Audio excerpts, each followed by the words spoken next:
Good morning everybody. So guys, maaga tayo nagising today, mga 4:45 para gawin ang mga dapat gawin. At saka it's really good na magising tayo ng maaga. Maaga din tayo natutulog. So, which is a blessing naman. Kaya nakatulog ako ng mga alas 10. Straight ang tulog, which is nice. Kami ni Daddy. So, masarap pag makatulog tayo ng straight sa gabi para hindi tayo hindi sasakit ang ulo natin sa umaga. Kasi masakit ang ulo pag hindi ka makatulog ng mahaba. At saka parang katawan magaan, hindi masyadong magaling kumilos pag yung hindi ka makabuo ng tulog, you know. So, it's important na yung tulog natin is mahaba-haba. So, naka-nearly 8 hours ako ng straight sleep. So, which is good. Ayun guys. Kaya, may ginagawa dito si Bobo sa andyan, tinatapos niya yung trimmings namin dyan. And then, may trimmings din tayo dito na ginagawa ni Bobo. So, it's nearly finished. Meticulously ginagawa niya kasi tingnan niyo yung picture namin ni Mate. Ayan, binili ko yan sa Australia guys. Yung ganyan. Tapos, umiikot-ikot lang yan siya dyan. It is a digital frame, photo frame. Binili ko sa Kmart, matagal na yan. Iniwan ko dito sa Philippines. Mga 15 years na yan dyan guys. So anyway, ganyan guys, pag sa umaga, pagising ako, ang sarap ng pakiramdam pag maano yung tulog mo. Tapos maganda dito guys, pag pumunta ako dito, kasi ang room na to guys, na-extend siya.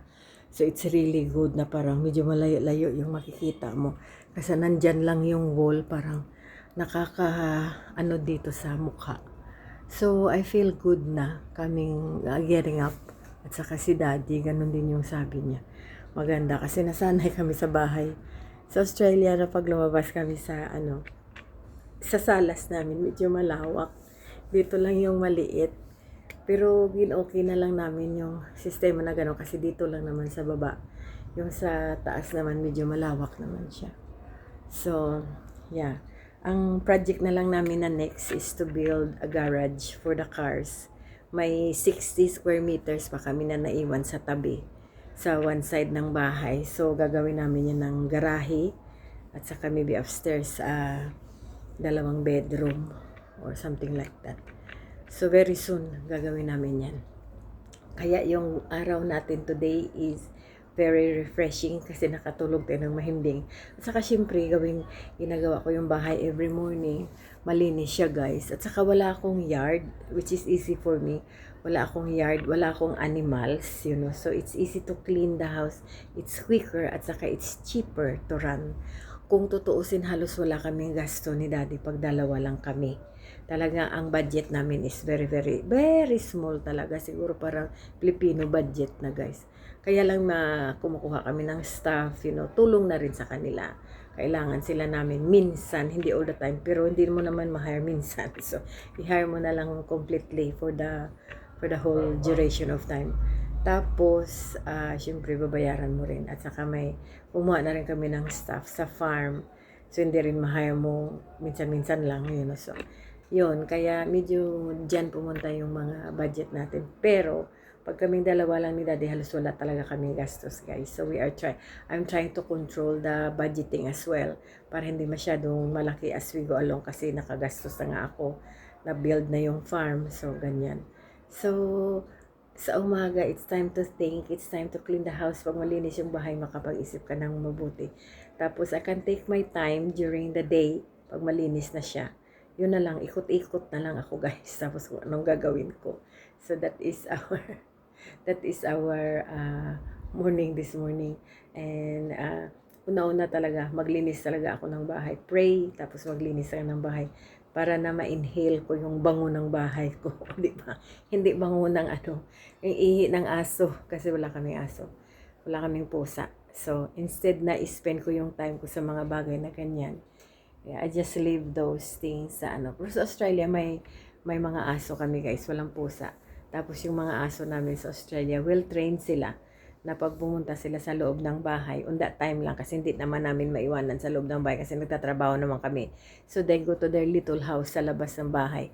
Pag umulan, may tataguan sila, may pagkain sila doon, may tubig, Yun, so naka-outdoor sila. Yan, so ganun. So basta na malinis yung bahay, okay na ako.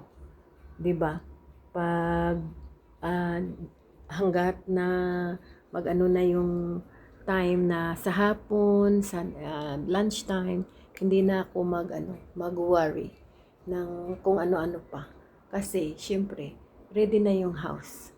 Pero wala namang kumakalat to start with. Si Morris hindi naman kumakalat. Wala kaming bata na nagmumove-move niyan.